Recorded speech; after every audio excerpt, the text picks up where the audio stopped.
देखो, भगवान को प्राप्त करने के 3 रास्ते हैं। ज्ञान मार्ग, कर्म मार्ग और भक्ति का मार्ग। ये 3 मार्ग हैं भगवान तक जाने के।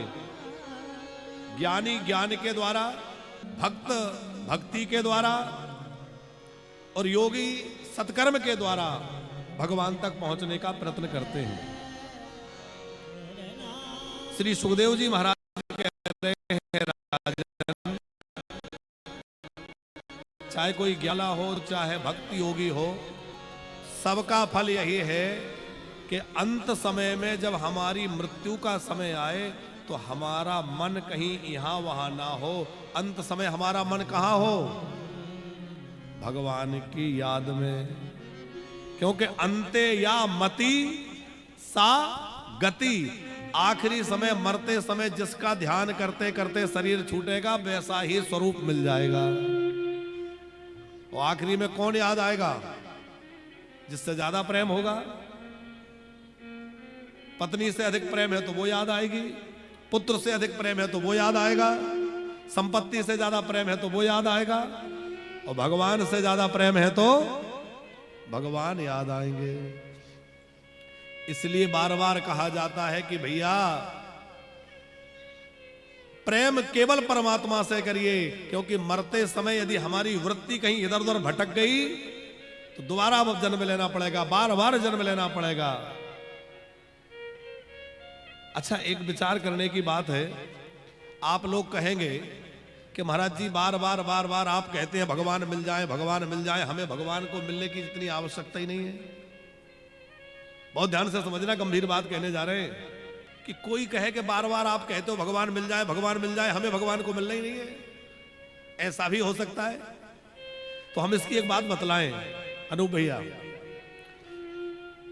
कि जीवन में सब कुछ मिल गया और यदि भगवान न मिले तो जितना जो कुछ मिला था वो सब व्यर्थ हो जाएगा।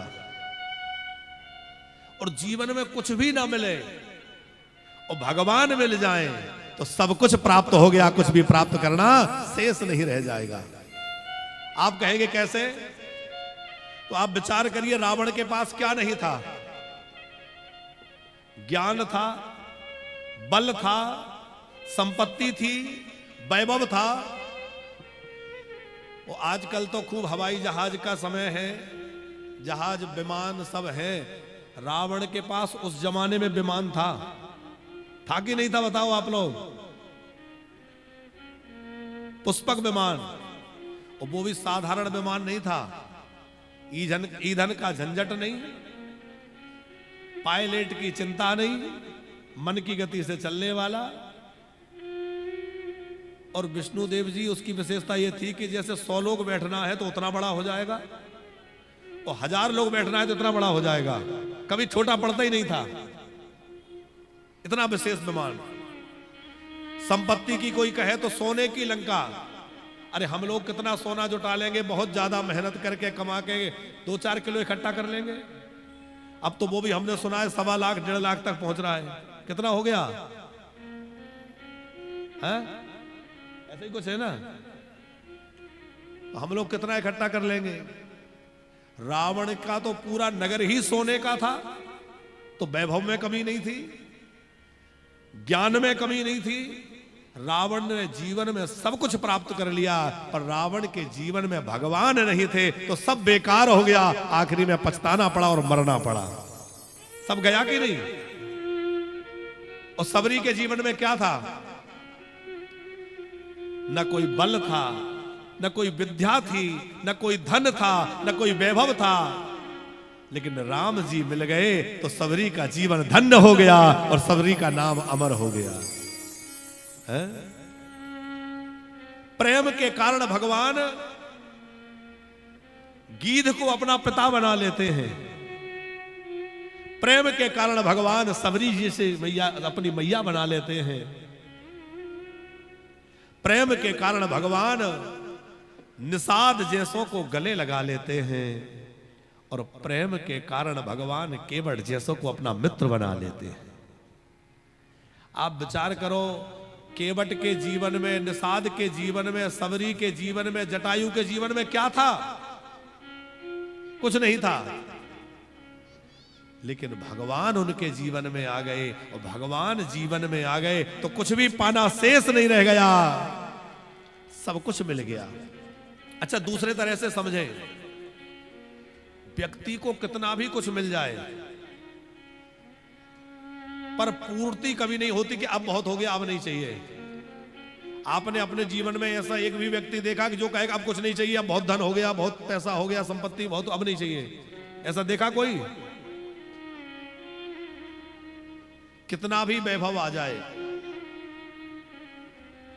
चींटी से लेकर के ब्रह्मा पर्यंत कोई भी पद मिल जाए, कुछ भी मिल जाए, पर पूर्णता नहीं हो सकती। परिपूर्णता कब होगी? बोले जब भगवान मिल जाएंगे तो परिपूर्णता हो जाएगी, क्योंकि परिपूर्ण केवल और केवल भगवान है।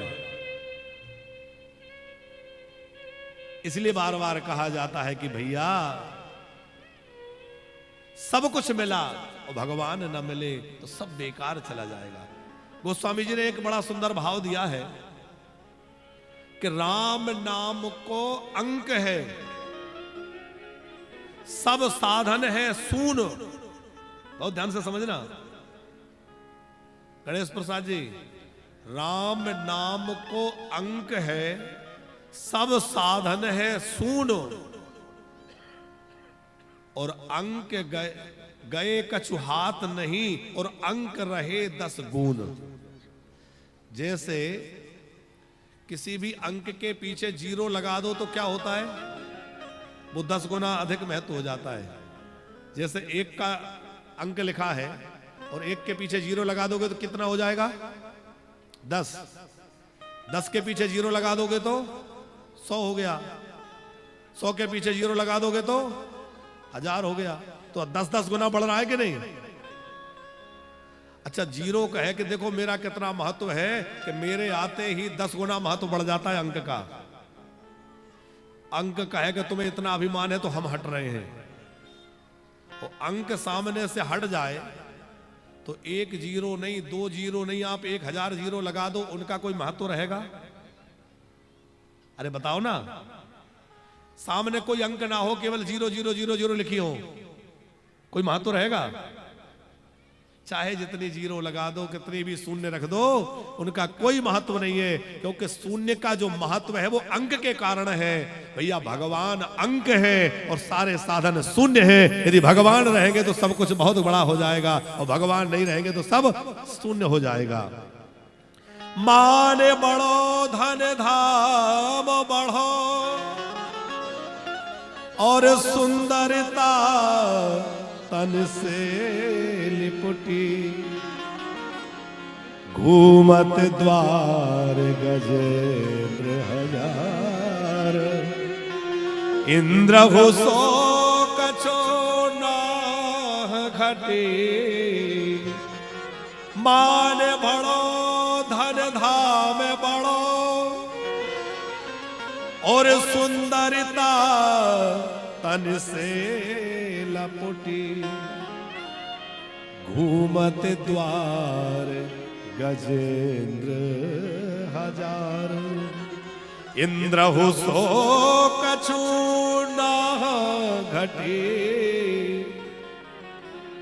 बुद्धि बड़ी चतुराई बड़ी, और सुंदरता जग में प्रगटी, तुलसी जगदीश के भजनो बिना, जैसे सुंदर नारी की नाक कटी, सुंदर नारी की नाक कटी।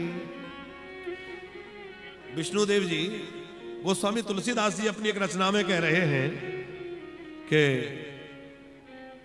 जीवन में व्यक्ति के अंदर खूब बुद्धि आ जाए, ज्ञान आ जाए, धन आ जाए, बड़ा पद मिल जाए, सुंदरता मिल जाए, इंद्र जैसा वैभव मिल जाए, सब कुछ मिल गया, लेकिन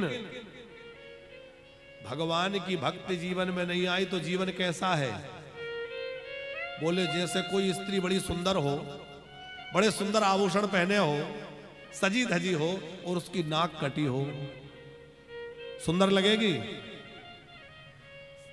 सारे अंग सुंदर है पर उसकी नाक कटी है तो शोभा नहीं होगी। उसी प्रकार भैया जीवन में सब कुछ मिल गया पर भगवान की भक्ति नहीं मिली तो जीवन की शोभा नहीं होगी।